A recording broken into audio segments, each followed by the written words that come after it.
Boa noite. O educador Paulo Freire está a 2 passos do seu centenário de nascimento. Se estivesse vivo, ele completaria amanhã 98 anos de idade.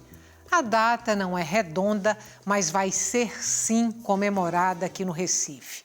Um espetáculo de teatro e uma programação político-pedagógica intitulada Paulo Freire em Setembro discutem o legado do patrono da educação brasileira. E é esse o assunto de hoje do nosso programa.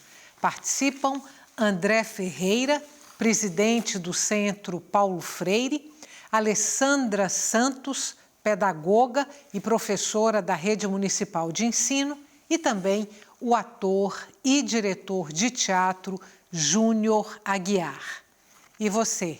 Também quer participar do programa? Então, envie as suas perguntas ou comentários para o nosso número de WhatsApp. Anote aí, 81 988 30 70 98. Não se esqueça de colocar seu nome e local onde mora no início da mensagem. Este programa está sendo exibido também pela internet no endereço ufpe.br/NTVRU e no aplicativo UFPE Play. Boa noite, muito grata pela presença de vocês hoje aqui no Opinião Pernambuco. Estamos há 22 anos da morte de Paulo Freire. E a minha primeira pergunta é se ainda hoje ele é a grande referência brasileira de uma educação emancipadora. Sim, uma das grandes referências, seguramente, não só no Brasil, América Latina, né? No mundo. Recentemente, tivemos contato com colegas de Itália, enfim, e o interesse, né, de grupo de estudo, grupo de trabalho. Na Europa, a questão do imigrante, o contato, né, multicultural, nas suas tensões, né? Uma tensão que a América Latina já vive há 500 anos, né?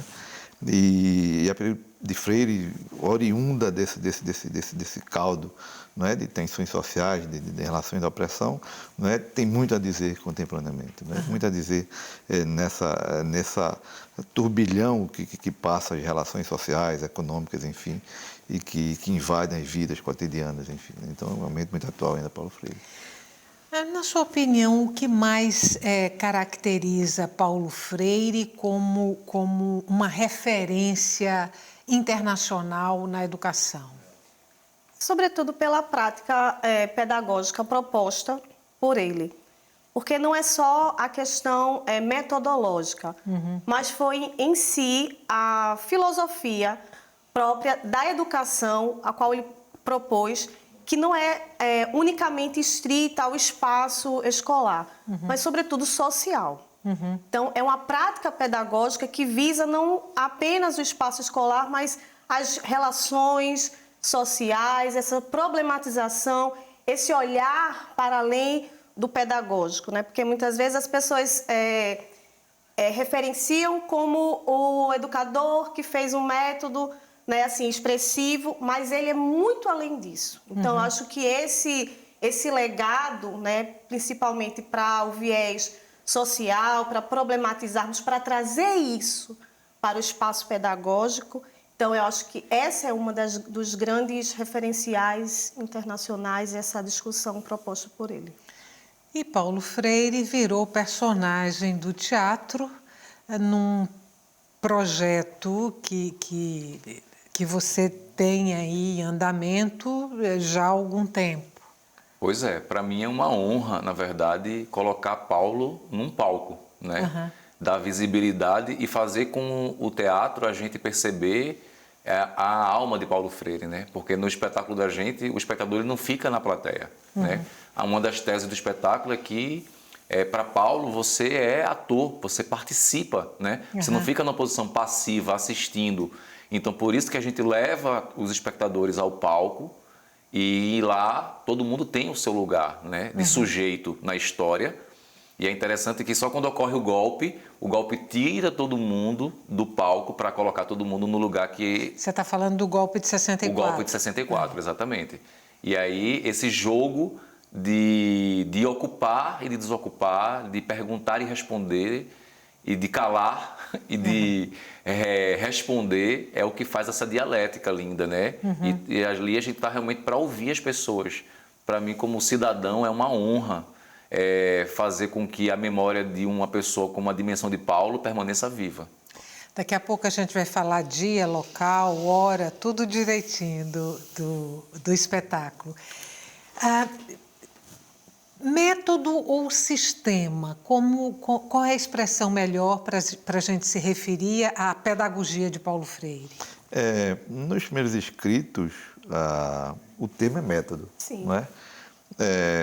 Com o passar do tempo, a apropriação de suas ideias e a própria reconhecimento que a palavra método ela engessa, né? Já visto que seria o contraponto à própria ideia de diálogo. Então, atualmente usamos a expressão sistema, mas nos primeiros escritos está lá o termo método, efetivamente. Se eu usar um ou outro... O interessante é sistema. Porque aí dá O amplitude, interessante né? é o termo sistema. tá. Então O método está lá com registro de tempo, né? Uma palavra foi usada em sua época, está nos primeiros textos, né? Mas hoje a gente usa efetivamente a palavra sistema. Quais são os países que adotaram vou chamar de sistema Paulo Freire para combater o analfabetismo? A gente tem a A experiência... gente falou que ele é uma referência internacional, então que países adotaram a metodologia? Sim. Sobre Guiné-Bissau, né? Assim, teve essa experiência que logo após o exílio, né? Então, assim, Paulo Freire vai com um dos participantes, né, desse processo, o padre Almeida Bezerra. Então, ele vai para essa experiência e aí ele tenta, né, de fato, no país da África, implantar Que morreu muito recentemente, né, o padre Almeri. Sim. Estava morando aqui em Olinda. Sim. Exatamente. E aí ele conta, né, esse relato, né, dessa experiência, né, da implementação do sistema, né, e aí a gente percebe que assim a expressividade, né, disso, né, a questão e aí é interessante a gente pensar enquanto sistema e não método, né, porque não é uma receitinha assim pronto, né, tem toda uma construção, um processo que envolve o outro, né, então não há um engessamento.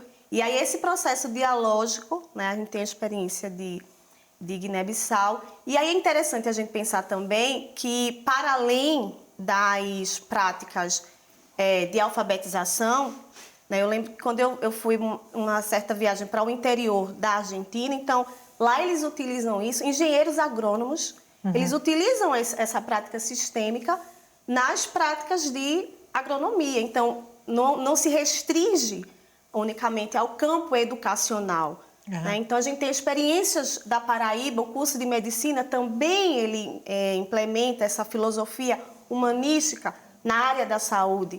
Então, a gente pensar que não é estritamente para a área da educação, mas principalmente a educação escolar, né? Sim. A gente pensa nessa amplitude da educação, a educação popular, mas as outras áreas, né, que aí a gente pode pensar nessa perspectiva do reconhecimento do humano, do diálogo, do reconhecimento do outro, que isso é importante.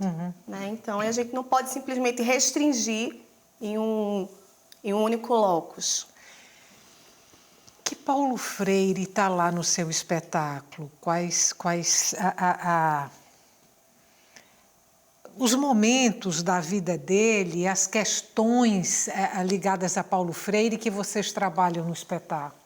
Eu, quando fiz o espetáculo de Glauber Rocha, que era o primeiro, eu contei a vida de Glauber da hora que ele nasce à hora que ele morre. Porque Paulo Freire está dentro de uma trilogia. De uma trilogia, né? Isso. São 3 espetáculos. O terceiro é sobre a vida de Dom Helder. Eram 3 nordestinos, né? O baiano, o educador pernambucano e o bispo cearense. O que eu achei interessante na hora da pesquisa, que eu disse, eu não quero repetir o que aconteceu em Glauber, que era mostrar a vida organizada, para você entender mesmo.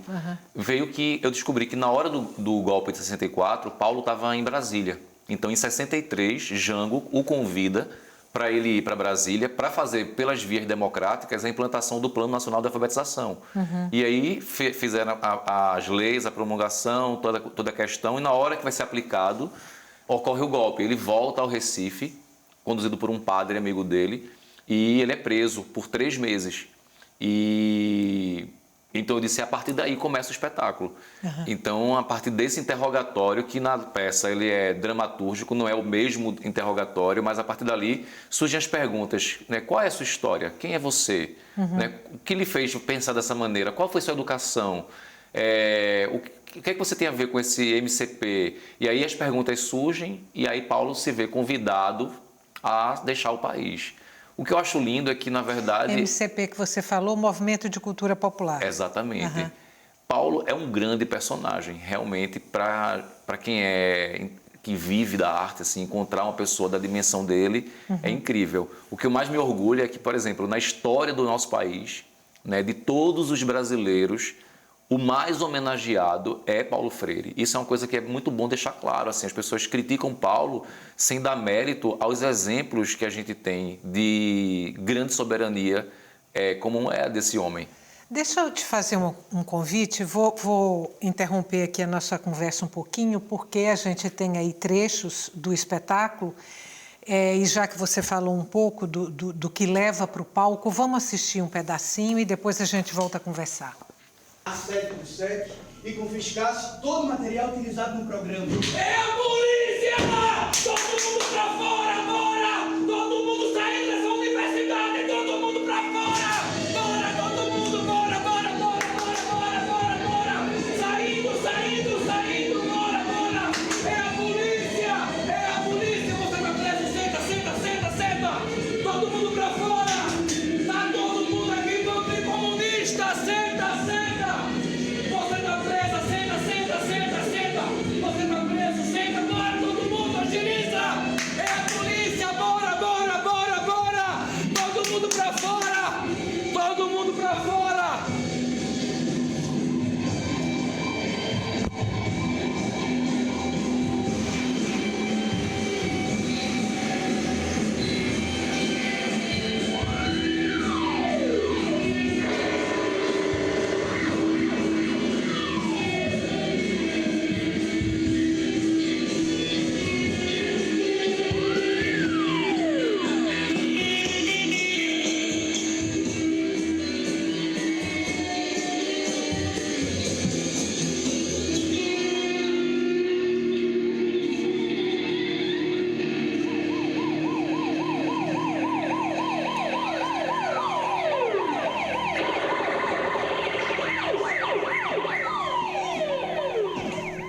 Eu só retornei ao Recife por meio de um salto bruto,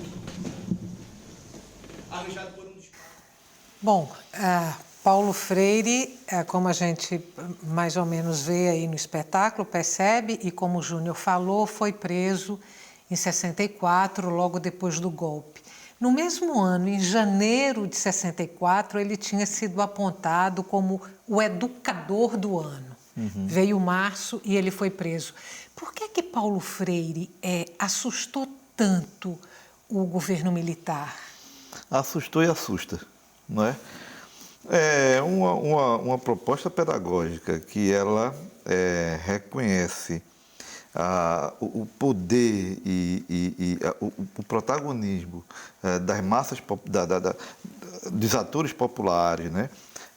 Coloca ele como sujeito do seu próprio processo de aprendizagem, de produção de leitura de mundo, não é? Ela incomoda, clara e seguramente, qualquer processo político, coercitivo, totalitário, mas por lógica de sua própria construção. Não é? Quer dizer, é necessário fazer o link com a contemporaneidade, né? Quando também vemos, claro, foi colocado na proposta do atual governo eleito, extirpar Paulo Freire, né, da educação nacional. Quer dizer, chega a ser coerente porque é a contraposição a uma pedagogia que diz temos que escutar, temos que fazer a população, a sociedade como tudo, se colocar como sujeito do seu processo político, como o sujeito do seu processo de gestão do seu mundo. Então, A gente vai voltar a esse ponto da conversa. Antes eu vou ter que fazer um intervalo curtinho, não saia daí. O tema de hoje do nosso programa é Paulo Freire, o legado do educador Paulo Freire, que amanhã faria aniversário, completando aí 98 anos de idade. Até já.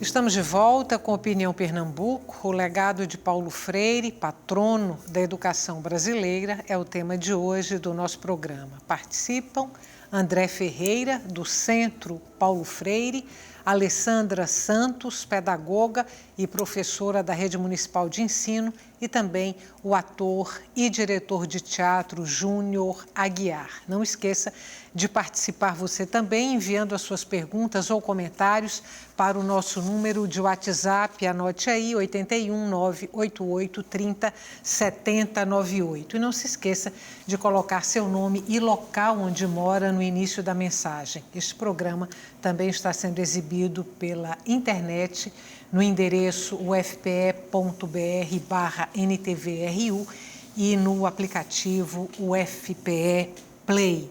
Alessandra, terminamos o bloco anterior. Eu tinha perguntado para André por que Paulo Freire tinha assustado tanto o governo militar, porque tão logo veio o golpe, ele foi preso, ficou 3 meses preso para depois ser exilado.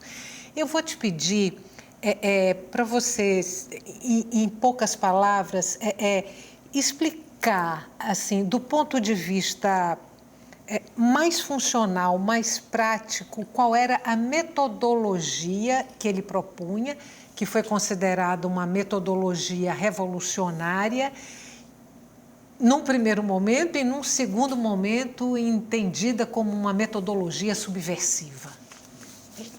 A gente precisa entender assim, um pouquinho do processo, né? Paulo Freire ele começa a sua experiência com educação de jovens e adultos, e aí ele percebe, né, isso, e aí quando ele vai para o MCP, que é o Movimento de Cultura Popular, ele já tenta lançar uma inovação nesse sentido de não ter um material didático que pudesse direcionar a prática da alfabetização, né? Esse processo de alfabetização ele deveria ser construído.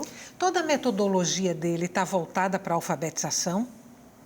Inicialmente sim, né? Assim, mas a priori a gente pode pensar, né, quando a gente vai analisar, mas não era só a questão da alfabetização.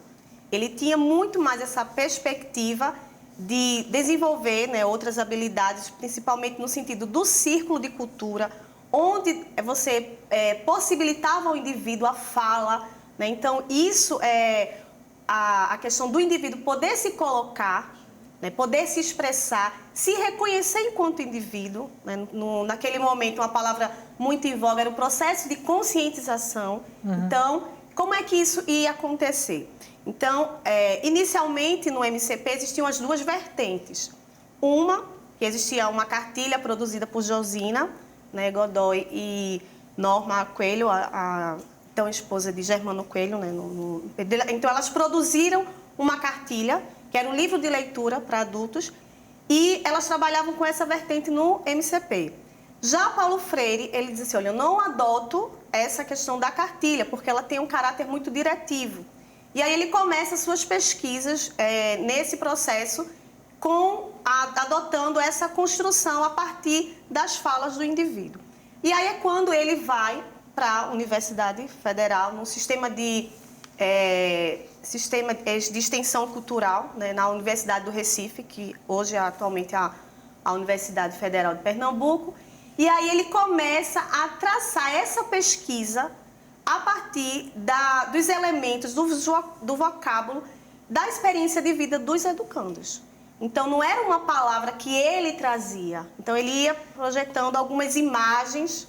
Né? Se eu tiver que resumir, simplificar, eu poderia dizer que a proposta de Paulo Freire era alfabetizar num tempo muito curto, principalmente a alfabetização de adultos, quer dizer, aí, em poucos dias, talvez, ou poucos meses, tornar essa pessoa alfabetizada a partir de um vocabulário que era apresentado por esse sujeito. Sim. E normalmente um sujeito que vinha de uma comunidade pobre, desprivilegiada. Sim. E aí, assim, essa realidade, ela seria problematizada, né, no processo, né, pedagógico, no círculo de cultura, e a partir desses elementos, né, assim, da vivência, das experiências, esse indivíduo ele ia entender esse processo enquanto significativo para ele, porque haveria um sentido. E aí ele fazia essa conexão, e não só a questão da aprendizagem.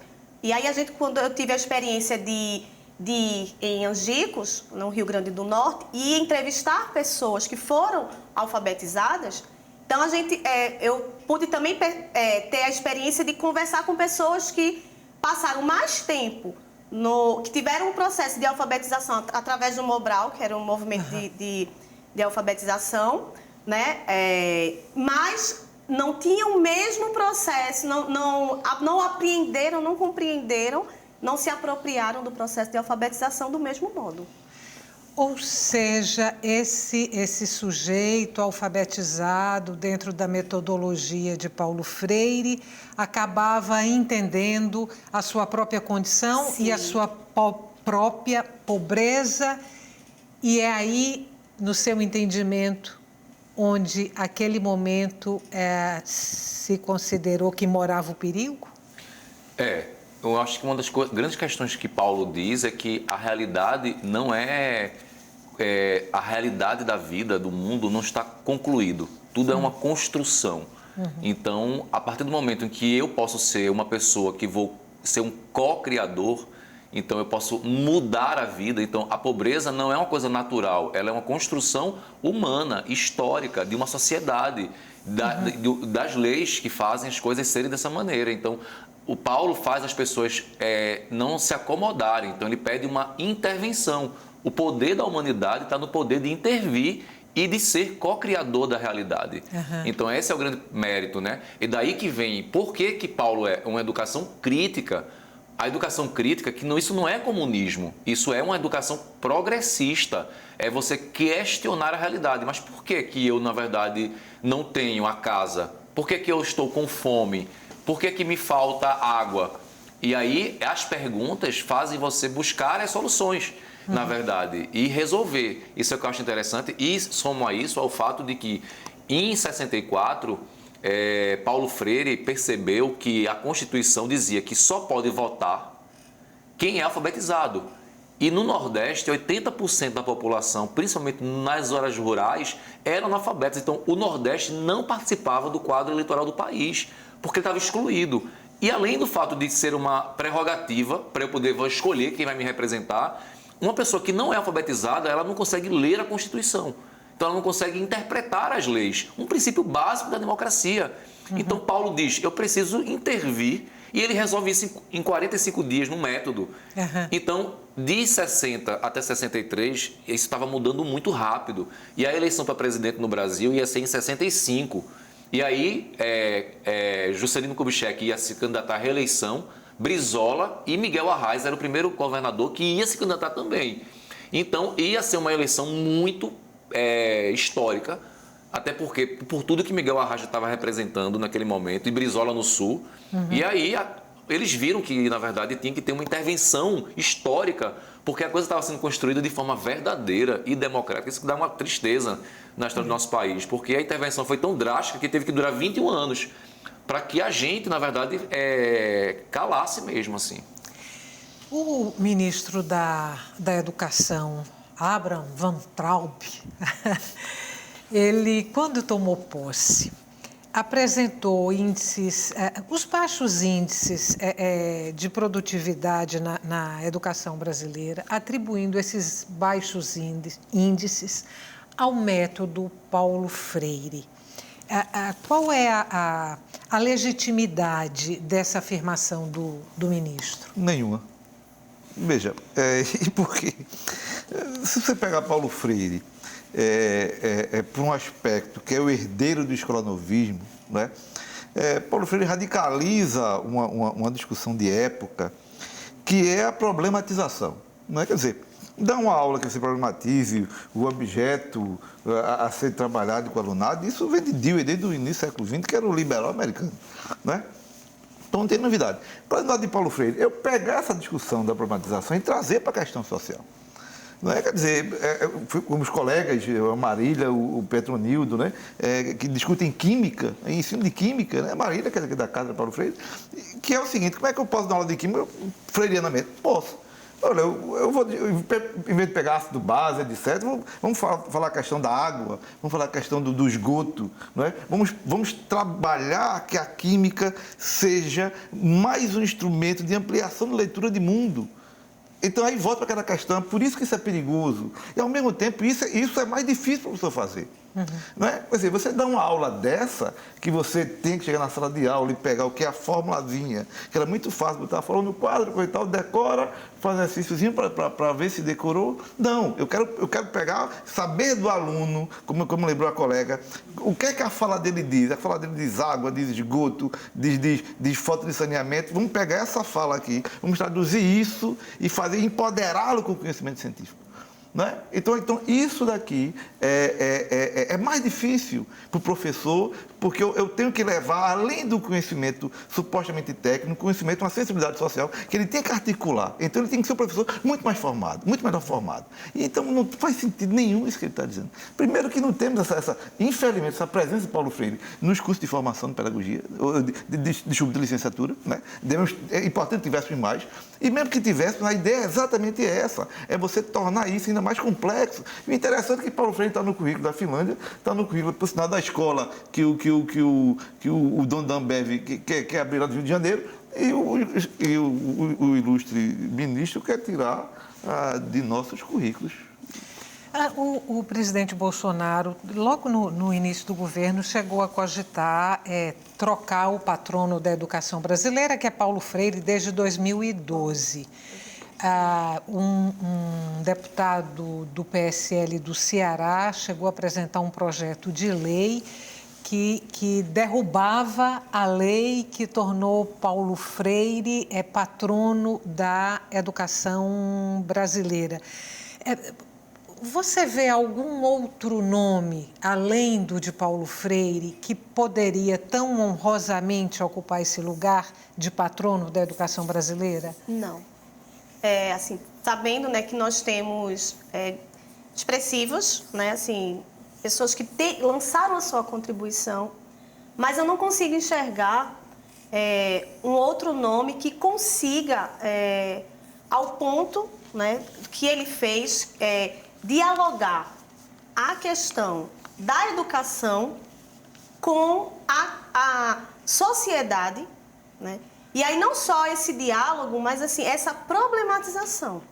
Então, eu acho importante quando a gente vem refletir nesse sentido, né, de o porquê, qual é o grande problema, essa grande crítica a Paulo Freire, é justamente isso, é porque ele tem uma expressividade, né, de problematizar a questão da educação e aí o projeto de sociedade que a gente almeja, né? Que seja uma perspectiva de sociedade na qual não seja aquela sociedade autoritária, mas onde haja o diálogo, onde haja o respeito, a diversidade, onde haja a perspectiva humana, a valorização do humano.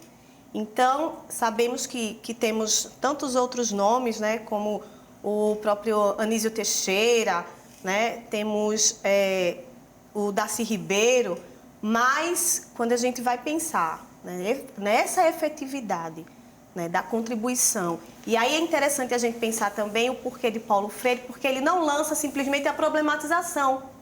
E aí ele diz, olha, vamos problematizar esse processo. Não, ele diz assim, olha, o sujeito, enquanto ele percebe-se, enquanto ser mais, ele é ele que vai ser passível da transformação da sociedade, da sua realidade. Então, não é somente a pobreza, não é somente o esgoto, não é somente a desigualdade.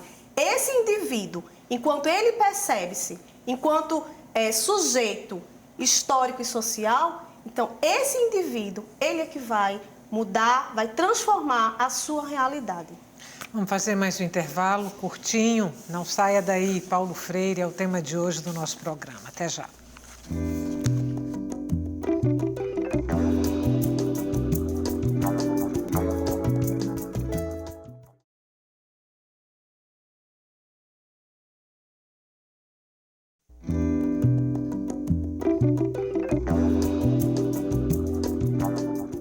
Estamos de volta para o terceiro e último bloco do Opinião Pernambuco. O patrono da educação brasileira, Paulo Freire, também conhecido como Andarilho da Utopia, é o tema de hoje do nosso programa. Participam André Ferreira, do Centro Paulo Freire, Alessandra Santos, pedagoga e professora da Rede Municipal de Ensino, e também o ator e diretor de teatro Júnior Aguiar. Júnior, você falou que o espetáculo Paideia, sobre Paulo Freire, faz parte de uma trilogia que começa com um espetáculo sobre Glauber Rocha, vem Paulo Freire e depois termina com Dom Helder. A minha pergunta para você é que elemento de ligação você encontrou entre esses três personagens que compõem a trilogia que você, inclusive, dirige? O ponto principal foi a crítica que eu ouvia desde criança, que o Nordeste era um atraso para o país. Então, que nós somos uma vergonha, os ignorantes e a pobreza, e que a gente atrapalhava o crescimento do país. Então, ao perceber, na verdade, três personalidades, cada uma no seu campo de atuação distinto, como referências mundiais, então Glauber criou um movimento estético novo, cinema novo, ou seja, o cinema moderno nasce com esse movimento. Paulo criou um método e, na verdade, propôs uma pedagogia revolucionária, e é o brasileiro mais premiado na história do país. E Dom Helder, um ícone dos direitos humanos. Então, na verdade, era o que acho que falta ao país, humildade de reconhecer os grandes nomes. Assim, realmente, e como essas pessoas que sempre são os grandes nomes são consideradas de comunistas, são presos, foram expulsos. Perseguidos, então, assim, né? A história se repete incansavelmente e as pessoas mantêm os mesmos argumentos de chamar as grandes mentes, pessoas que, na verdade, dedicaram as suas vidas. E eu sou testemunha como jornalista e como pesquisador que eles são honestos. Então, assim, na verdade, eles eram pessoas comprometidas com o desenvolvimento histórico do país. E por isso crítico, e por isso dialético, e que, na verdade, a gente tem que ter uma visão histórica para perceber isso. Então, e a história do Brasil era a mesma para eles. Só mudava o personagem, era interessante, porque era o mesmo golpe, a mesma prisão, só Dom Helder, como você vê a fragilidade das pessoas, né? O artista não tem poder, então Glauber foi preso e colocado para fora. O professor, mesmo sendo Paulo Freire, também preso e 16 anos expulso do país. Só Dom Helder, por ser um arcebispo, ele não poderia ser violado, né? Então mataram o Padre Henrique, que era o assessor dele, ou então tiraram ele esse poder de estar na imprensa dando voz a essas questões. Então ele foi silenciado durante anos. Então esses temas me marcam muito, porque na verdade eu acho que a gente tem que deixar esse esgotamento, assim, essa cegueira que nos faz não perceber esses caminhos de luz que a gente teve na nossa sociedade. Bom, vou trazer aqui, André, a pergunta de um telespectador, Evandro da Iputinga. Será que realmente as pessoas daquela época estariam preparadas para receber a metodologia de Paulo Freire? E se hoje realmente, com esse viés filosófico, seria mais essa pedagogia, esse método seria mais bem absolvido? Estariam, porque, veja... Absorvido, perdão. Veja, primeiramente, em termos de processo histórico, não vamos pensar como se não houvesse uma evolução das mentes ou coisa parecida, né? Até porque, como lembrou os colegas aqui, é uma proposta pedagógica, um método que vem desde a escuta, do outro, vem desde sua fala, não é? A ideia da palavra belota, a ideia da palavra tijolo, né? São palavras que vêm, não é? Da comunidade, é construído com eles, é construído nessa experiência. O educador, ele também é educando nesse processo. Então, é isso, também é daquele tempo, né? Também é daquele tempo, né? De tal forma que, claro, há apropriações novas, né? Uma colega também, professora da rede municipal, chamada Xenia Soares, desenvolveu, pegando o método Paulo Freire e pegando outras compreensões de alfabetização, não é? Trabalhou com uma turma de trabalhadores de construção civil. Não é? E trabalhar com eles a questão da segurança do trabalho. Não é? Quer dizer, veja, eu estou usando uma estrutura de trabalho, né, um sistema que eu posso escutar do camponês lá em Angicos e posso escutar aqui do trabalhador numa construção civil num prédio contemporâneo. Né? E está aí presente e possível o trabalho. Fernando diz que mora em Itamaracá, dá boa noite para todos nós e pergunta como Paulo Freire fez para que tantas pessoas o admirem desse jeito. Aí diz que ele mesmo é um admirador e se inspira em Paulo Freire. Acho que a própria vida, né, de Paulo Freire, assim, ele tinha uma simplicidade, né? Então, ele não buscava os holofotes, né? Então, era assim, uma pessoa extremamente simples e que tinha esse desejo, né, de ter uma contribuição, né, de lançar essa sua marca, talvez, na sociedade, assim, na vida das pessoas, que eu acho que talvez ele nem sonhasse, né, assim, com essa expressividade, né, assim, mundialmente falando. Né? Tem uma dissertação de Dimas Veras, né, que ele coloca, né, bem interessante, que Paulo Freire, ele ganhou o mundo, né, assim, por acaso, a partir do momento que ele foi reprovado no concurso, né, na Universidade do Recife. Mas, assim, eu acho que foi muito assim, essa questão do engajamento, essa simplicidade, essa vontade, né, dele de fazer, de querer, né, mudar essas realidades, né, que ele andava, né, que ele vivia. E o interessante é que antes de estudar Paulo Freire, eu sempre criticava muito essa questão de o teórico que muitas vezes discute, né, que fala daquilo que não viveu. Mas Paulo Freire, ele disse que conheceu a fome não no dicionário, né, mas vivenciou. Então, a partir dessa experiência de vida, né, da pobreza, de ter a negação do direito, né? Então, quando ele se viu nesse momento, nesse papel, então eu posso não só mudar minha realidade, mas eu também posso contribuir para outras mudanças de outras realidades.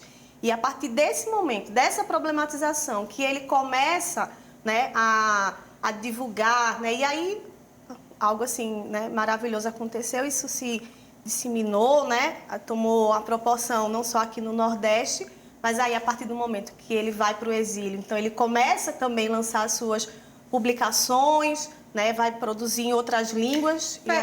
Pedagogia do Oprimido ainda é a obra mais iluminada, mais festejada dele?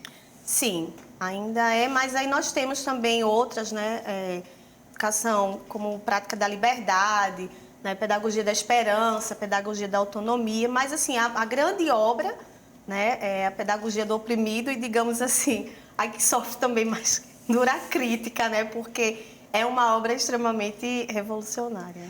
Ele chegou a ser indicado ou cogitado para o Nobel da Paz, assim como Dom Helder? Não. Não, né? Não. Mas Dom Helder todas as universidades, ele ganhou prêmio de professor, honoris causa, honoris causa, emérito, enfim, todas as homenagens dadas a um educador foram feitas realmente. Em várias universidades do mundo, do né? mundo inteiro, na verdade, assim, é aclamado em todas, na grande maioria. Para a gente não correr o risco de ficar sem tempo, diga para o telespectador dias e horários da da apresentação do Pois espetáculo sobre Paulo Freire? Nós de Pernambuco temos, na verdade, nosso educador nasceu aqui. Então, amanhã a gente está celebrando esse aniversário dele, né? De 98 anos. Vamos fazer uma temporada no Teatro Arraial, sexta e sábado, 20 e 21. Começa às 8 horas da noite. Os ingressos são vendidos 2 horas antes, às 18 abre a bilheteria. E eu convido vocês a virem. Chamem os professores, chamem os educadores, né, os docentes, né, e quem é comprometido com a luta histórica desse país.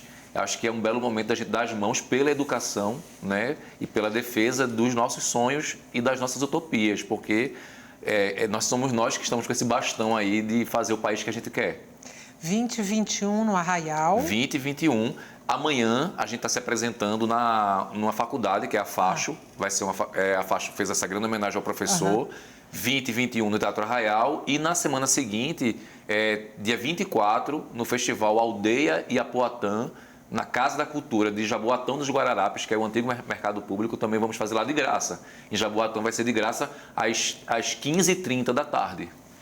E tem a programação aí da Cátedra, né, Paulo Freire, que é Paulo Freire em setembro, é isso? Isso, exatamente. Qual é a programação? Então, o título desse nosso Paulo Freire em setembro é Leituras de Mundo e Educação, Tecendo Caminhos do Inédito Viável, né? A gente registra também que nesse dia teremos um ato, né? Nesse ato, a ocasião de colher adesões, assinaturas para a campanha latino-americana e caribenha de defesa do legado de Paulo Freire, né? E teremos representantes de toda a América Latina. Por sinal, no centenário dele, 1921, a ideia é fazer um grande congresso internacional aqui, né?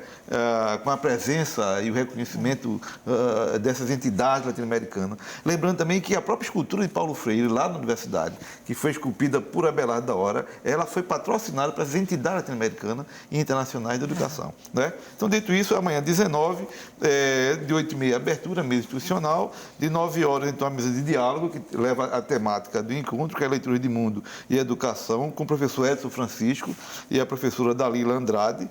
Depois seguimos, então, para o lago, que fica, ali chamado Lago do Cavoco, que fica, então, a escultura, para, então, um lanche, um almoço, né? E um ato político e público em defesa da educação pública gratuita, laica e emancipadora. Programação toda aberta para a comunidade de modo geral e tudo gratuito. Isso. E também em referência, né, em solidariedade ao Centro de Formação Paulo Freire, na Fazenda Normandia, que é sede do assentamento, não é? Lá, a sede, digamos, de formação do Movimento Trabalhadores Sem Terra, não é? Que está sofrendo digamos, uma ordem de despejo, não é? E registrar aqui é importante esse Centro de Formação Paulo Freire, que forma educadores, forma trabalhadores, não é? Tem ali a sua unidade de processamento de alimentos que serve para a agricultura, que vem da agricultura familiar e que vai para a merenda escolar, não é? Serve de apoio, inclusive, para a residência médica de saúde familiar, não é? Que está sendo, então, sofrendo aqui um ordem de despejo, infelizmente, por razões desconhecidas, enfim. Não é? Na programação de amanhã, a André falou que tem aí coleta de assinaturas em defesa do legado de Paulo Freire. É um movimento latino-americano e caribenho. Isso. A minha pergunta para você é se esse legado, de alguma forma, está ameaçado. Ameaçado, eu acredito que não.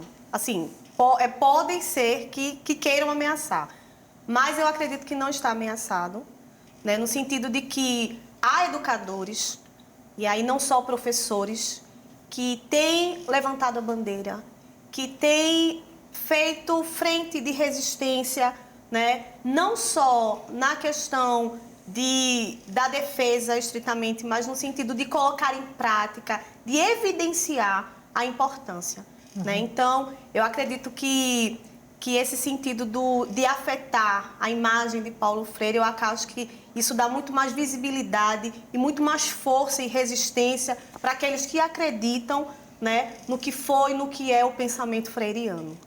Bom, eu vou colocar aqui para quem quiser pontuar, a gente está chegando no finalzinho do programa, Ali na década de 60, a época do método ou sistema Paulo Freire de alfabetização e que ganhou o mundo e que celebrizou Paulo Freire, a gente teve outros movimentos de alfabetização no Nordeste. Me parece que o Nordeste era uma espécie de celeiro assim, desses movimentos de alfabetização popular. Dá para a gente fazer uma leitura histórica de por que esses movimentos aconteceram no Nordeste? A gente precisa pensar que o que era o Nordeste, né, na década de 60. A gente tinha um grande quantitativo, né, de analfabetos, e esses analfabetos, a maioria, né, estavam localizados, né, nas áreas rurais. Então, a gente tinha esse grande quantitativo, essa expressiva desigualdade social, que ainda hoje temos, mas a gente pensar na década de 60, isso era muito mais gritante. E a gente também tinha a questão da intencionalidade de se alfabetizar para o indivíduo poder exercer a sua cidadania nas urnas. Né? E a partir desse momento, vendo-se essa perspectiva de alfabetizar e esse público, esse grande quantitativo de analfabetos, então, viu-se ali um celeiro, né? E a partir desse momento a gente tem as ações que começam com o MCP, em 1960, aqui em Recife, e que a partir das ações do movimento de cultura popular, que não se restringiu unicamente na área da alfabetização, mas aí também acrescentou-se a questão das artes, como o teatro da música, né? E aí das artes plásticas com a Abelardo. Então, a partir daí, somaram-se outros movimentos, como o movimento de educação de base, né, da CNBB. Sim, que começou, né, que já tinha uma ação em Natal, mas aí ganha espaço. E nós também temos, na cidade de Natal, de pé no chão, se aprende a ler. Na Paraíba, nós temos o CEPLA, né, que é a campanha de educação popular. Então, vários outros, né? A própria UNE, ela lança o CPC, né, o Centro Popular de Cultura, que vão lançar também outras ações de alfabetização. Então, somando a isso, a gente tem um grande movimento. Por hoje acabou. Até nosso próximo encontro. Sucesso lá no espetáculo, viu, Júnior? Para você que está em casa, muito obrigada pela companhia até agora, muito obrigada pela participação no programa e o Opinião Pernambuco volta amanhã.